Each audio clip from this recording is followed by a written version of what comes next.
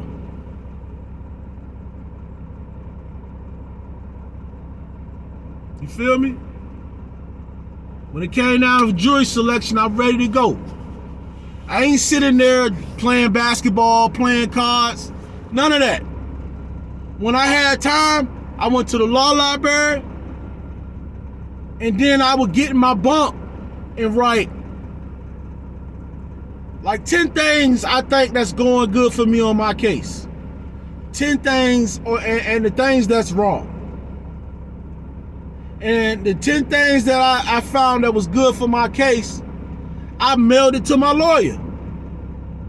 And I mailed the law library what I found in the law library, the cases that I looked up, the case codes that I looked up that was similar to mine. You know, I sent to my lawyer. I didn't hold that shit. I didn't keep it. You can't do that nowadays. Part 2, man.